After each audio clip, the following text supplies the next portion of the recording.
Olá, muito bom dia a todos e a todas que estão nos acompanhando aí pelo YouTube. Vamos dar início agora à nossa transmissão, vamos conversar sobre o concurso de cartório do Tribunal de Justiça de Santa Catarina. Você está aí nos assistindo, certamente sabe que houve a suspensão da realização da primeira fase, da primeira etapa da prova objetiva, em razão da pandemia, que estamos vivenciando. Já era esperada essa suspensão, a gente tinha alguma esperança, de que as coisas melhorassem, de que a situação melhorasse e a gente pudesse ter a realização dessa prova na data designada, mas de forma mais prudente foi determinada a suspensão da realização dessa primeira etapa, que ainda não tem previsão de acontecer, nós receberemos hoje aqui, com muita alegria, um oficial do estado de Santa Catarina, o doutor Everson Luiz Matoso, que é oficial desde o ano de 2004 no estado de Santa Catarina. Ele exerce as funções de registrador civil das pessoas naturais e também de tabelião de notas. No estado de Santa Catarina, os cartórios de registro civil das pessoas naturais são chamados de escrivanias de paz.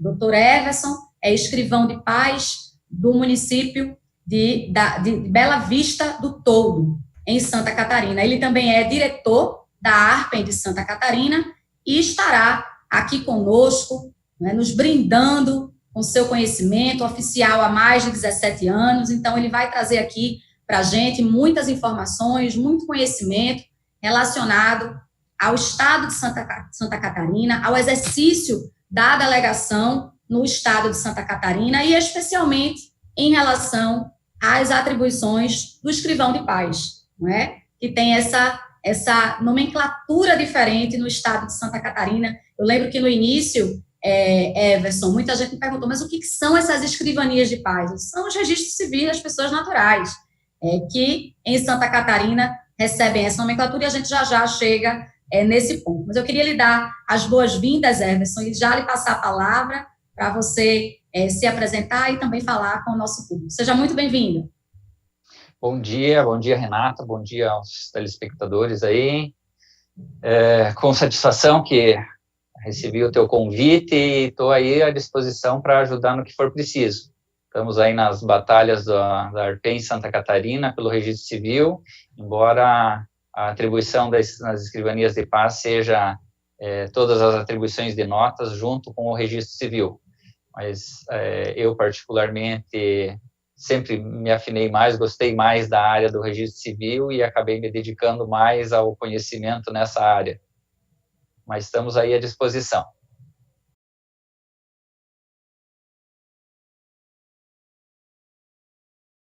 Era uma coisa assim, realmente não tinha nenhuma estabilidade. Então, isso me incomodava muito.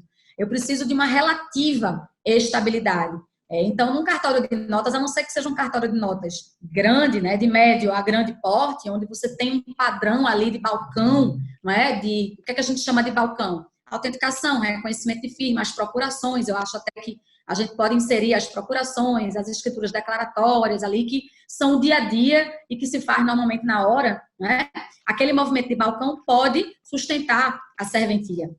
E aí você vai ter uma variação mais naqueles atos maiores. Mas, para quem gosta da estabilidade, para quem está habituado com a estabilidade, por exemplo, um cartório de notas não é o ideal, Já um cartório de registro civil, a gente consegue ter uma estabilidade maior, a gente consegue ter um padrão de rendimento, Existe uma variação, porque todo cartório, quem escolher a área de cartório e quiser um salário fixo, esqueça, A gente tem muitas variações, tem fatores, situações que acontecem, despesas extraordinárias, então não dá para contar que todo mês vai entrar X. Mas num cartório de registro civil, num cartório de registro de imóveis, enfim, nos cartórios de registro, de modo geral, a gente tem uma maior estabilidade.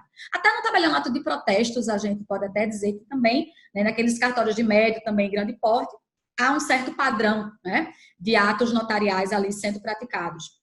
Mas, a bem da verdade, quem procura estabilidade também tem que ter esse cuidado que você mencionou na hora da escolha. Vai buscar só o faturamento, mas aí você também tem que lembrar que, por exemplo, aquela serventia, ela tem aquele rendimento por causa da pessoa que está lá hoje. Por exemplo, se for uma serventia de notas, né? Então, se aquela pessoa sair daquele cartório, será que será mantido aquele padrão de rendimento? Isso é uma outra observação que tem que ser feita também, né? Que é importante. Então, a gente precisa realmente ter esse cuidado e, como eu disse, às vezes é uma decisão que não tem volta. Claro que tudo se resolve depois. Você pode fazer um novo concurso depois, pode fazer um concurso de remoção, mas até que você consiga esse resultado, você vai vivenciar aquela realidade. Então, você pode falar. Essa situação do Notas é uma coisa importante, porque você hoje todas as serventias praticam, está tudo no CNJ. Eu Sim. acho difícil uma serventia que vá colocar dados lá que não sejam corretos. Isso era até uma pergunta que eu ia te fazer. Se você confia o que eu acho que tem que prestar muita atenção, que é essa situação do conhecer, por causa das realidades regionais. Como você bem citou, aquela pessoa que está lá é um grande fator. Então, o fato de eu ter escolhido, por exemplo, Bela Vista do Toldo, que é do lado da cidade que eu nasci, que é Canoinhas, que meus pais nasceram e se criaram aqui, ajudou bastante, porque tinha vínculos familiares. Exatamente. Ainda mais cidade de interior, que essa história do sobrenome, de ser conhecido, de ter uma referência. Você não é um forasteiro. Então, isso ajuda bastante. E isso vai fazer a diferença nessa confiança que o tabelião necessita para ter o serviço. Então, se você for ver o faturamento que eu tenho na minha serventia hoje, ele é boa parte graças a esse conhecimento e essa confiança que muitas pessoas saem da comarca e fazem serviços lá comigo. Então, é 12 quilômetros, como eu falei, é uma cidade perto. Que é muito perto, mas ao mesmo tempo tem essa situação de você pegar a BR, então dá aquela sensação de que você tem que sair da tua cidade, mas eu acabo conseguindo por esse lado familiar. O lado familiar e, evidentemente, a confiança que você conseguiu construir, né, ao longo dos anos, porque também não adiantaria de nada o vínculo familiar se você não tivesse conseguido construir uma relação de confiança com as pessoas da cidade e das cidades vizinhas, né? Por exemplo, eu lá na cidade... Sim, só esclarecendo aí para quem está vendo, da parte do concurso, não quer dizer que eu estou dizendo, que o que eu queira colocar é que não tenha, se você não tiver esse vínculo, o cartório não vai ter. E isso vai ser um fator de início, de impacto inicial, que todos têm que ter essa noção, como você bem colocou, da tua fase principiante, de investimentos e tudo mais, para você não vir pensando que você vai estar naquela estabilidade e conforto que está se vendo hoje no CNJ, mas que você com certeza vai ganhar isso ao longo do tempo, e isso é normal para todos. Isso só até para dizer a diferença, não é? Eu, quando assumi lá a serventia, que era aqui no interior, que era de notas e protestos, eu realmente cheguei numa cidade, Everson, que aí foi talvez o meu erro, é que eu fui para uma cidade que já tinha um cartório único. Então, o cartório já era uma cidade pequena, que já tinha um cartório único, que fazia notas e registros, e eu entrei com um novo cartório de notas. Quer dizer, era difícil tirar essa clientela daquela serventia que já fazia tudo. E veja que eu fui muito bem recebida. Eu fiz parcerias com o registrador, que era do outro cartório. Por exemplo, ele não fazia uso capião, então a gente fez uma parceria com o uso capião. Eu fazia exatas e ele fazia o registro. Enfim, então a gente conseguiu trabalhar juntos, mas ele não agiu de forma desleal, tentando tirar os usuários da minha serventia. Ao contrário, ele me chamou para ser vizinha dele, né? Foi uma outra coisa que eu devia ter feito, eu devia ter ficado mais perto dele também, colocar o cartório próximo mesmo, porque quando está cheio o pessoal vai para o outro. Essa coisa que a gente não pensa quando vai instalar a serventia, mas que a gente também aprende, né, para os momentos posteriores. Então, lá na cidade, que era uma ilha, né, aqui é a ilha de Itamaracá, né, que eu assumi, foi que eu comecei a fazer, Everson. Eu comecei a entrar em contato com as pessoas da cidade, né, com os políticos da cidade, com os construtores, né? E na verdade, mostrando que eu era uma pessoa estudiosa, que eu estava entrando na cidade para contribuir, não é? Participei de várias reuniões e aos poucos as pessoas estavam chegando. A questão é que, repito, como eu era uma pessoa já habituada com uma certa estabilidade, eu não tive a paciência de esperar. Mas eu acho até, Everson, que se eu estivesse lá ainda hoje, eu teria conseguido angariar, sabe, mais frutos desse trabalho que eu estava realizando. Então, você muito bem colocou, quando você já tem raízes na cidade, facilita, mas não significa Isso, que você não tendo raízes, você não vai conseguir construí-las, né? Você não exato. vai conseguir construí-las. Mas vamos aqui avançar para a gente conversar sobre a realidade do Estado. Everson, falando um pouco sobre a pandemia, a gente no início falou que o concurso foi suspenso, como já era esperado, muito embora eu sou uma pessoa muito otimista, então eu sempre fico achando que vai melhorar, que vai resolver, mas já era esperada essa suspensão. O estado de Santa Catarina foi um estado que, querendo ou não, teve os efeitos um pouco retardados, né, em relação à pandemia. Por exemplo, quando aqui já estava estabilizando, vocês aí estavam no ápice. E como é que está a situação hoje? Como é que está? A situação está mais controlada? Está mais perto de estar controlada? É mais na capital? É mais nas cidades da região metropolitana? Como é que está o funcionamento dos cartórios? O público voltou a frequentar os cartórios? Vocês estão funcionando normalmente? Como é que está a realidade em Santa Catarina nessa pandemia? Olha, a situação, nós tivemos um pouco retardado também pelo fato do governo tomar as medidas antecipadas, que parou o Estado. Isso teve os efeitos econômicos, que não foram positivos, mas foi o que retardou essa chegada do coronavírus aqui. Os cartórios ficaram poucos dias fechados totalmente, aí foram abrindo conforme as possibilidades. Hoje tem cartórios ainda que, conforme a sua região, com as dificuldades que tem, ainda trabalham com horário reduzido. Sim. E com todas as precauções, todos com todas as precauções que é o normal, o atual normal, né? Isso. Quanto à situação de ser o estado ou uma região específica, nós temos a parte da região oeste, tem as agroindústrias muito forte. Então, nós tivemos momentos que certas cidades do interior estavam bem pior do que a capital ou mesmo o litoral, porque nessas grandes agroindústrias, elas movimentam muitas pessoas, que acabou sendo um foco para transmissão. Então, hoje pode-se dizer que está controlado Santa Catarina, embora as pessoas estejam agindo como se já tivéssemos resolvido o problema coronavírus, e infelizmente não é bem assim. Então, o medo ainda é grande, os cuidados são grandes, e os cartórios têm feito de tudo para atender da melhor forma possível dentro dessa nova realidade. Nós tivemos o cartório grande de Santa Catarina, que acabou sofrendo já logo no começo, tendo graves problemas, porque tomou-se todas as precauções do atendimento ao cliente, à pessoa que estava chegando. Então, ou seja, do balcão para fora.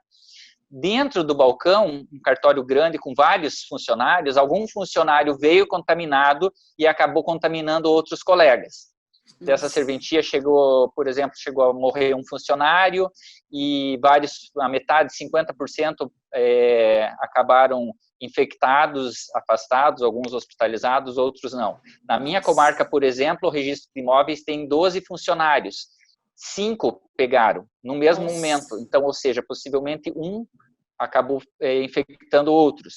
O cartório ficou fechado alguns dias para desinfecção, e, graças a Deus, não teve maiores consequências, mas, enfim, o vírus chegou, né? Então, todo mundo está se adaptando. As centrais ajudaram bastante, as centrais eletrônicas. Então, o registro de imóveis, por exemplo, isentou de todas as taxas. Você faz tudo que você fizer pela plataforma da Central do Registro de Imóveis de Santa Catarina, que é uma ótima central.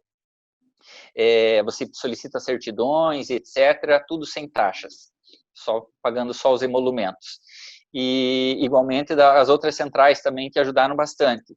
Nós tivemos um provimento em Santa Catarina, já logo no início também, pelo Tribunal de Justiça, onde autorizou a prática dos atos de forma virtual. Isso Sim. também ajudou bastante e que acabou seguindo o modelo para o Brasil todo. Então, foi a forma de facilitar, digamos, tentar resolver a situação nesse momento da pandemia. E quanto ao movimento em si, a procura pelos cartórios, claro que ali em março, quando fechou Santa Catarina e depois, conforme foi voltando, ainda teve uma grande dificuldade, mas hoje acredito que já está num atendimento normal, digamos, na procura normal das pessoas. Aqui também voltou ao normal a procura, né? O atendimento a gente continua com os cuidados, mas a procura também voltou ao normal. Everson, eu sei que você eu não fiz a pergunta, mas você vai participar do concurso de Santa Catarina? Sim, estou inscrito nas duas Você está modalidades. inscrito, então está acompanhando as notícias. Sendo daí, Everson, tem algum comentário sobre essa realização da prova, alguma previsão? Se comenta algo de estabelecer algum momento, algum mês, enfim, existe algum comentário nesse sentido aí entre os inscritos no concurso? Na verdade, tudo é especulações, né? Mas não temos nada assim que Não. possa afirmar, né? Então, seria liviano em afirmar que será esse ano ou no próximo ano. Eu, particularmente, acho temeroso uma prova sem que tenha a vacina e a vacina seja difundida, porque uma coisa vai ser surgir a vacina, outra coisa vai ser popularizar essa vacina, que todos tenham acesso. Então, por isso eu acho que o concurso vai um pouquinho mais para frente.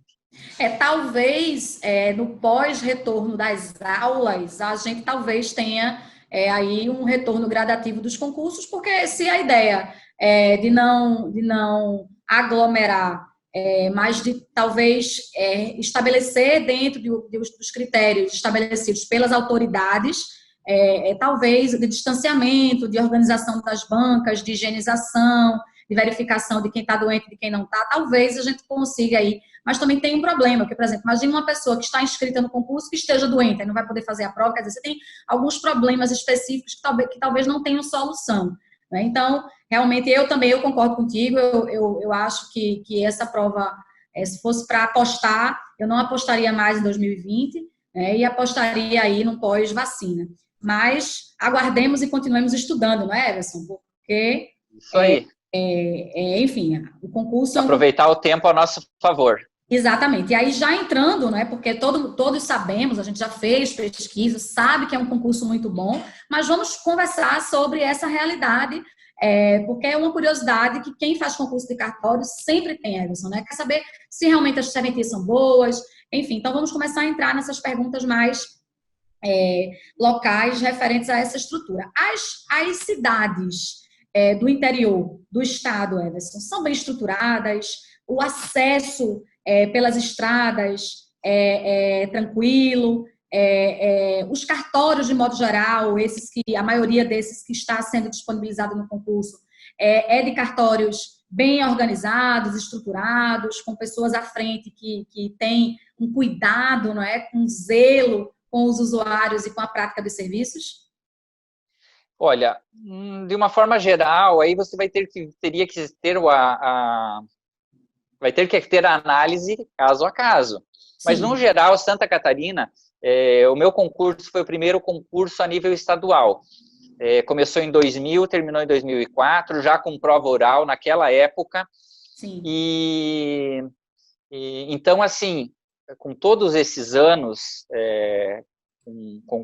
concursados e esse olhar mais técnico, que antigamente, digamos que não seria tão técnico como hoje, eu acredito que as serventias estão todas estruturadas.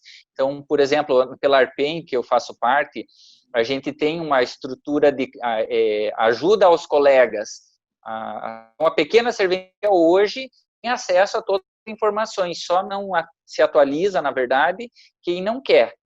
E, por exemplo, na situação do provimento 74, que nos exigiu Sim. toda a tecnologia em todas as serventias, independente do tamanho.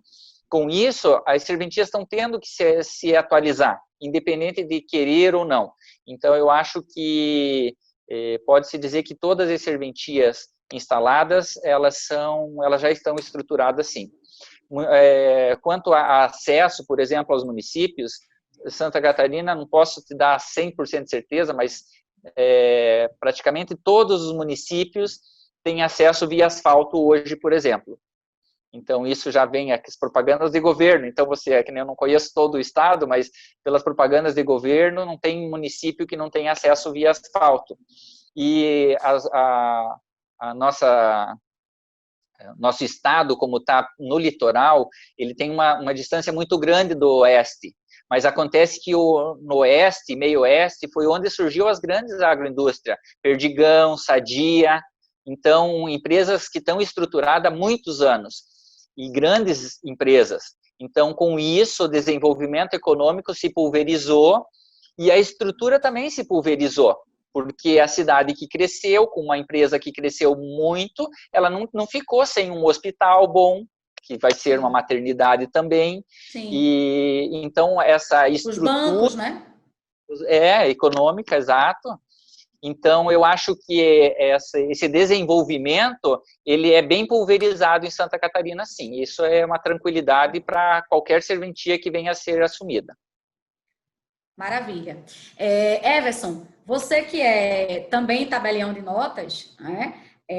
Como é que, porque assim, a gente sabe que a realidade dos estados é muito diferente, mas a gente sabe que existem alguns problemas que são comuns no que diz respeito especialmente às atribuições de notas, em razão da concorrência que é prevista em lei, né? Então, a gente sabe que existem alguns estados que têm uma tendência maior, por assim dizer, na chamada concorrência desleal.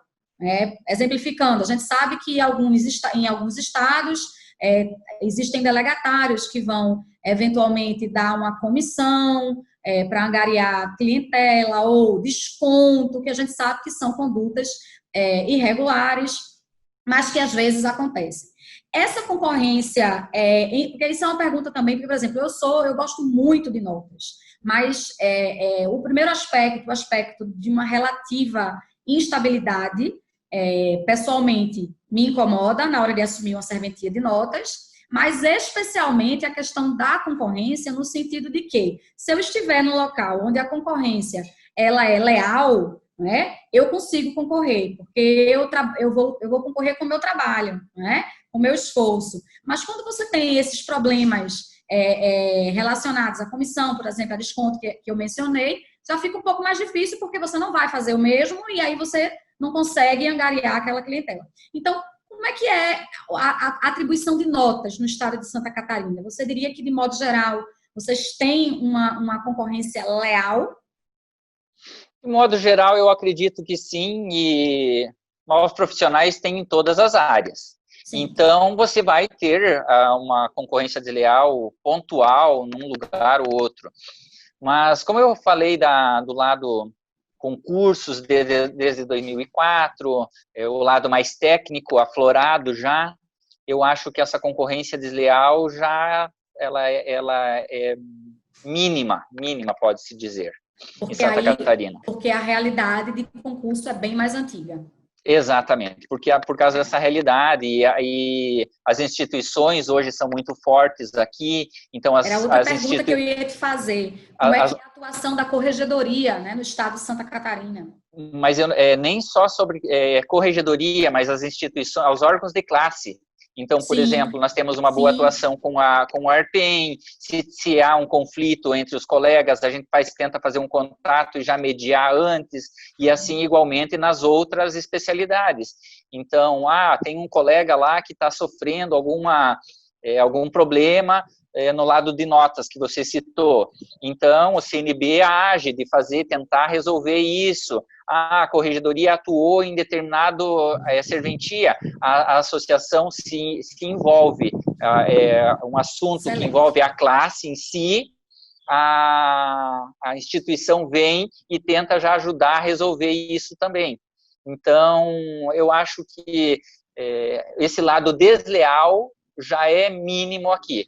A atuação da corregedoria, claro que todos esses anos que eu estou à frente da serventia, então passou várias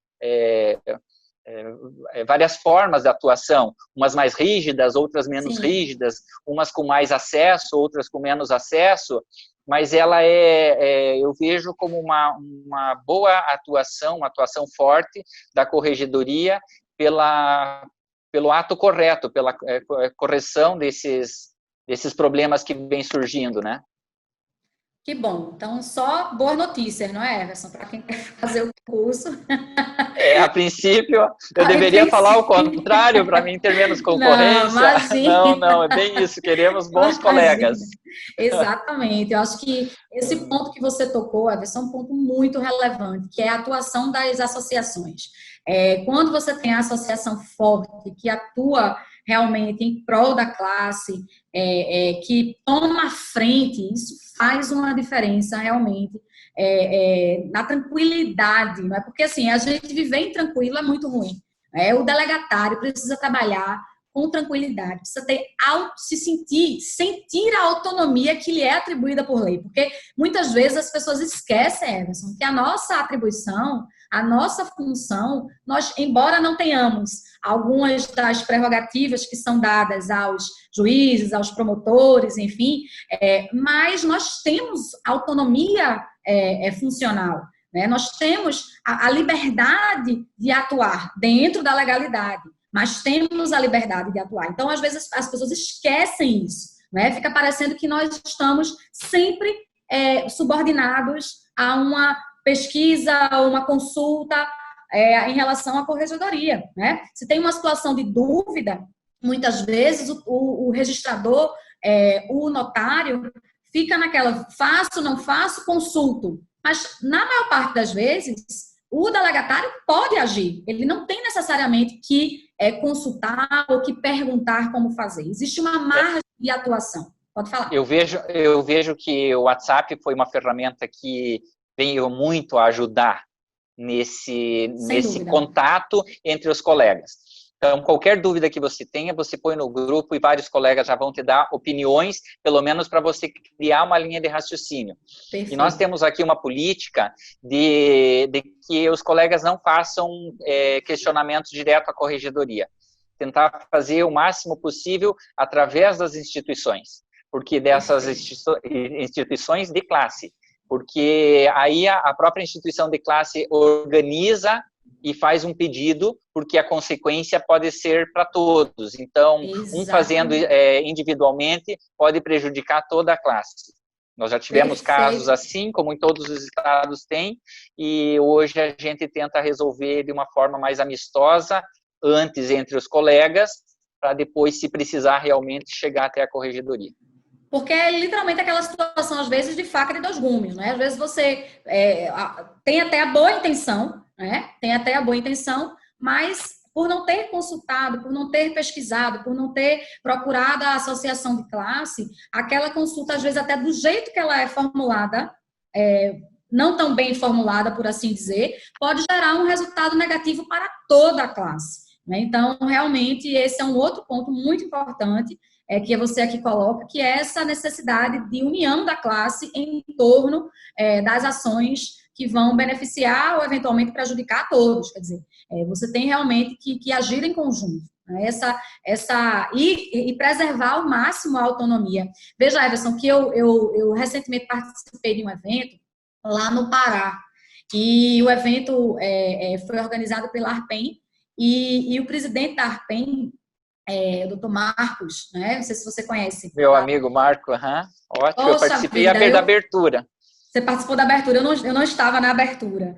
E eu fiquei, assim, encantada com algumas das falas do doutor Marcos, especialmente com a ideia, por exemplo, dos enunciados, né? Ele me disse, que eu não sei se vocês têm também essa prática aí, a gente não tem aqui, e eu já estou correndo atrás da gente implementar, que é a de criar enunciados da própria associação. E a associação, criando aqueles enunciados, comunica à corregedoria que, se não se posicionar negativamente, você pode aplicar o que aquele enunciado diz. Eu achei muito interessante essa ideia concretizada no estado do Pará, porque preserva a nossa autonomia, assim, preserva a nossa autonomia funcional. Vocês têm esses enunciados? Nós temos reuniões justamente para esses enunciados. Inclusive, a minha amiga Anitta, que é a sua presidente da Arpen aí, já esteve nos visitando aqui num dos nossos encontros quanto aos enunciados. Então, se levanta os temas antecipadamente com os colegas, se faz os estudos das viabilidades e coloca-se em debate. Só nós não tivemos, nenhuma vez, essa validação pela corregedoria. Então, isso acabou até causando problema, porque teve alguns desses enunciados que depois a corregedoria entendeu diverso e acabou agindo o contrário. E aí vem a situação, a associação que encaminhou nessa linha de raciocínio veio a defender o colega que teve algum problema quanto a isso. Sim, porque não adianta a associação dar uma linha de raciocínio e a hora que der o problema ela se omitir. Então, felizmente, essa força que eu citei que nós temos em Santa Catarina é que a gente tem esse companheirismo de estar abraçado no momento ruim também, né? Excelente, Everson. Realmente é muito boa essa informação também. Everson, falando um pouco agora sobre as escrivanias de paz, né, que é a sua atribuição. A gente já sabe que tem atribuição de notas, que é uma atribuição de notas completa, né? Então, você pratica todos os atos de notas, você vai fazer escritura, você vai fazer ata notarial, vai fazer procuração, vai fazer todos os atos de uma serventia de notas, além daqueles atos que são os atos dos cartórios de registro civil, que nós temos a atribuição legal de praticar. Então, o funcionamento das serventias, dessas escrivanias de paz, como se dá? Existe mais alguma atribuição além dessas? Vocês já têm, por exemplo, aqui em Pernambuco, por exemplo, lá na minha serventia, eu já faço comunicação de venda, eu faço certificado digital, a gente já está com convênio do CPF. Existe algo a mais aí em Santa Catarina? Algum convênio, por exemplo, específico do Estado, que já autoriza vocês a fazerem, por exemplo, carteira de identidade? Existe algo a mais? Como é que está o funcionamento das escrivanias aí no Estado? Nós temos as negociações aí para esses convênios, mas não é fácil, até pelo lado político que se envolve. Mas nós também temos tanto o ofício da cidadania através da CRC, que é do Registro Civil, os CPFs que já são gerados também pela CRC, e as comunicação dos veículos também são feitas através do Notas, né? Pode ser feita através do Notas. As negociações são grandes, a certificação digital também, tanto pelo e-notariado na área notarial, sim, como pela CRC mesmo no ICP Brasil, né? Então, é o que nós temos por enquanto. As negociações são grandes, mas as dificuldades para implementar também são grandes. Então, exatamente. Aqui é a mesma coisa, né? As tentativas, as tratativas vêm sendo, a Anitta, como você bem disse, é uma grande dirigente e está também correndo atrás, mas é muito difícil, exatamente pelo lado político. Nós temos a parte do Instituto de Identificação, nós temos negociações, sim, com eles desde 2012, N reuniões. Isso. Mas aí se envolve vem outros fatores que vêm a influenciar e troca governo, começa tudo de novo, troca secretário, começa tudo de novo. Eu acho que o principal talvez seja o receio de perda de arrecadação, talvez. Eu acho que o principal fator que isso pode ser resolvido se você acrescenta, por exemplo, uma taxa específica para os cartórios. Né? A nossa dificuldade maior não foi nem por aí, no acesso dos dados que eles querem. E sim, um registro civil, por exemplo, vive de certidões. Então, não adianta eu abrir, eu querer fazer um RG, mas eu ter que abrir e não fornecer mais certidões. Então, perfeito, nesses atos dessas negociações que acaba não sendo viável para o registrador civil. Então, já aproveitando, perfeito, que a gente fala associações e tudo, e é de um âmbito geral de todos os estados, é que muitas vezes essas reuniões que eu comentei desde 2012, a gente não é divulgado.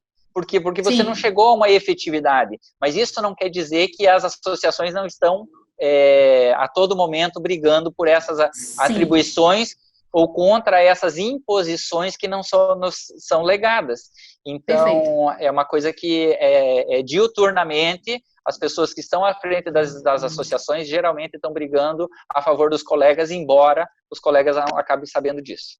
Perfeito. Bom esclarecimento também, porque, de fato, principalmente para a gente, eu digo a gente porque eu tenho 2 anos e 8 meses de delegação, então, sou nova delegatária, me considero nova delegatária, então, a bem da verdade, a gente não tem ainda acesso a essa realidade mais antiga, essas tratativas mais antigas, e aí termina, de fato, pensando que não há uma atuação, que as associações estão em silêncio, quando, na verdade, essas tentativas e busca de um resultado já vem sendo realizadas há um bom tempo. Everson, ainda em relação às escrivanias de paz, né, a gente consegue obter pela internet algumas informações, mas não todas. Qual é o valor da renda mínima hoje em Santa Catarina? Essa renda mínima é só para os registradores civis ou é para toda a classe?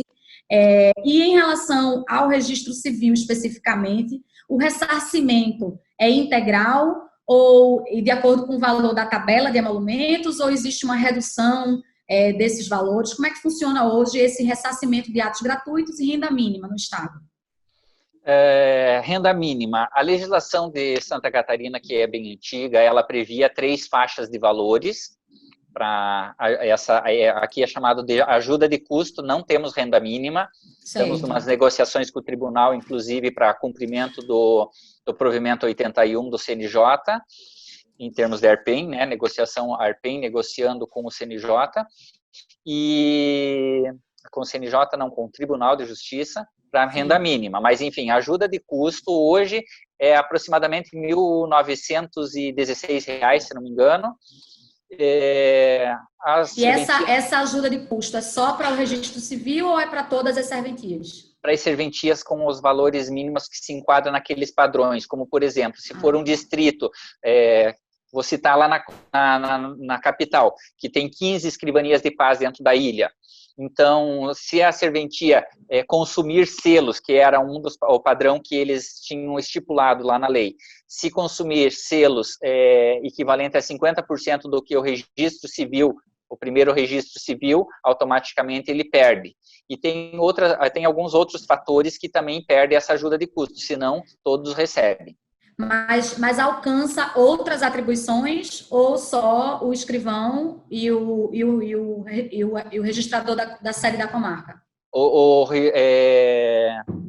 Alcança o registro civil e as escrivanias de paz. Ah, tá. Então, só para registro civil mesmo. E exato. O ressarcimento, como é que funciona? O ressarcimento, assim, não são todos os atos ressarcidos, né? Sempre temos algumas coisas que acabam não sendo ressarcidas, mas o que é ressarcido é ressarcido integralmente. Conforme o valor da tabela. Conforme o valor da tabela. Tem uma redução em alguns atos que tem uma pequena redução, como algumas certidões, que daí eles são pagos. A verbação de CPF aí, vocês recebem? Isso eu ia citar de exemplo, que foi uma atribuição, uma obrigação que nos caiu, né, veio essa obrigação sem maiores esclarecimentos. Isso. E nós, assim como todos no Brasil, começamos a praticar e já fizemos um pedido para a corregedoria quanto a esse ressarcimento. Esse ressarcimento veio a ser efetivado em 1 ano e alguns meses depois. Só que foi preservado, o tribunal preservou aquelas averbações que tinham sido feitas antigamente. Alguns meses, conforme o dinheiro que tem em caixa nesse fundo, já foram utilizadas para quitar aquelas averbações antigas e ainda tem um saldo que eles reconhecem como devido, que vai ser ressarcido. Em março, por exemplo, quando começou a pandemia, nós tivemos uma falta de dinheiro no fundo para pagar todos os atos. Nesse momento, a corregedoria, que é quem administra esse dinheiro hoje, ela reconheceu os atos praticados e deixou como pendente de pagamento. E vários desses atos, conforme tem dinheiro em caixa, eles estão pagando os atos, aqueles atos que ficaram pendentes de março, por exemplo. Falta um pequeno valor, digamos assim. Eu acho, Everson, que a pandemia deu uma quebrada, por assim dizer, na maioria dos fundos de todo o Brasil, né? Aqui em Pernambuco ainda quanto ao fundo, na verdade, em Santa Catarina, ela não prevê um fundo exatamente. É uma arrecadação que é feita pelo selo para fins de ressarcimento. E com a implementação, inclusive, do selo digital, né, que é o tribunal que gera, a gente paga para o tribunal, que tem uma conta contábil dentro do balanço deles, onde eles administram esse dinheiro. Então, é diferente, por exemplo, do Espírito Santo, que o CNJ já veio e disse que quem fiscaliza não pode administrar, mas, enfim, nós temos ainda uma boa relação com o tribunal, e o tribunal vem exercendo essa fiscalização e administração desse fundo. Perfeito. Aqui em Pernambuco a gente tem realmente um fundo que era administrado somente por delegatários, na verdade tinha juízes na composição, mas em menor quantitativo, ele era presidido por um delegatário. Mas aí, em razão da pandemia, a gente teve uma alteração, o aumento do número de juízes na administração do fundo, e hoje a presidência do fundo é feita por um magistrado, O tribunal assumiu a administração do fundo justamente nessa fase da pandemia. Everson, só mais uma dúvida que me ficou aqui agora em relação aos selos. Os selos aqui em Pernambuco, acho que até uns 6 meses depois que eu assumi a minha primeira serventia, eram gratuitos. Aí, só para esclarecer, então, aí os selos, aqui agora a gente paga os selos, então, o delegatário é quem paga o valor do selo. O valor do selo aí em Santa Catarina é gratuito para o delegatário, o valor é repassado para o usuário, esse valor do ressarcimento do valor dos atos gratuitos do RCPN, ele é custeado pelos próprios delegatários ou é custeado pelo usuário? É custeado pelo usuário. A legislação prevê a utilização do selo. Já antigamente a legislação do selo, o selo era o físico, né? E um dos primeiros estados que implantou o selo digital foi Santa Catarina, onde a gente compra esses lotes de selos. Então eu emito um boleto, pago, e no dia seguinte, quando validar, a corregedoria online me disponibiliza esses selos que eu baixo e vou utilizar nos meus atos. Pago antecipadamente esses selos. E aí esse dinheiro, que quando o recebimento desse dinheiro é que se compõe esse fundo, que essa conta contábil no tribunal, que é utilizado esse dinheiro para o ressarcimento. E aí, na hora que eu lavro o ato, esse valor é repassado para o usuário. Então, Everson, agora, para a gente fechar aqui, né, os pontos que já foram bastante, eu consegui esclarecer, acho que quase tudo, tenho certeza que vai ser uma live super produtiva para quem assistir, para quem está assistindo, para quem eu estou vendo aqui que tem uma aluna minha aqui, Zuleika, que está aqui com a gente, vai fazer o concurso também, mas me diz então como é que é a composição, Everson, desses repasses, não é? O que é que consta lá quando você faz o fechamento do teu ato, o que é que vai ali? O que é que fica, o que é que é de repasse, o que é pago pelo usuário, taxa... Os emolumentos em Santa Catarina são integrais do delegatário, não tem repasse. Aí, nada. Daí, por isso que aí vem o valor que você paga o selo, que é o repasse, e o fundo do reaparelhamento, que já é emitido o boleto direto pelo site do Tribunal de Justiça, e o dinheiro vai direto para o fundo do reaparelhamento judiciário de Santa Catarina. E esse valor do fundo também é pago pelo usuário, então? Também é pago pelo usuário. E o ISS? O ISS é pelo tabelião. Aí tem os municípios, né? Tem alguns municípios que têm legislação própria e que permitem o repasse. Aí esses municípios repassam, mas são poucos. Tá. Então não é do estado todo, o regramento é legislação municipal. Perfeito. Bom, Everson, eu acredito que a gente conseguiu aqui, a gente conseguiu esgotar a nossa pauta, né?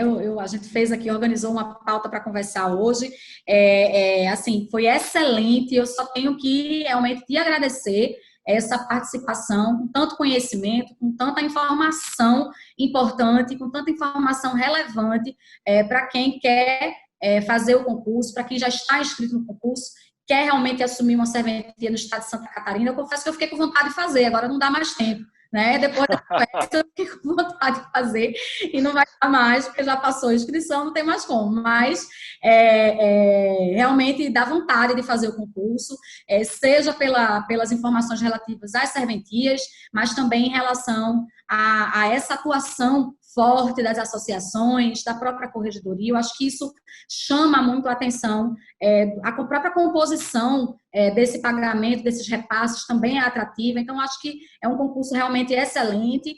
E eu só tenho realmente aqui a te agradecer por ter aceitado o nosso convite. Fica já aqui registrado de público um novo convite para a gente fazer um volume 2, para a gente tratar de outros pontos, porque além de saber muito, você consegue passar com muita tranquilidade, com muita didática, e isso é muito importante para os nossos alunos, para os nossos seguidores. Então, eu só tenho a te agradecer e queria saber se você quer deixar alguma mensagem final para os concurseiros, para essa turma que está aí nos assistindo, que vai nos assistir também, e que está nessa ânsia, não é, por esse concurso maravilhoso do estado de Santa Catarina.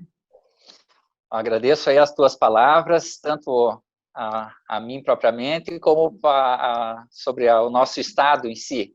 Mas estamos aí abertos a todos os futuros colegas aí que estão estudando. Aproveitem o tempo para estudar ainda mais, para se tornar nossos colegas aqui. Infelizmente, com essas atuações institucional aí das associações, eu acabo participando do concurso, mas nem tendo muito tempo para estudar, não. Mas, enfim, temos que ter foco para conseguirmos manter o estudo, seja para fins de concurso, seja as novidades, como no meu caso, que tenho me dedicado mais à LGPD atualmente, pensando em termos de associação, do que o concurso em si, mas, enfim, temos que ter o foco e estou aí à disposição para o que for preciso, tanto para você como para qualquer pessoa que possa estar assistindo agora e ficou com alguma dúvida.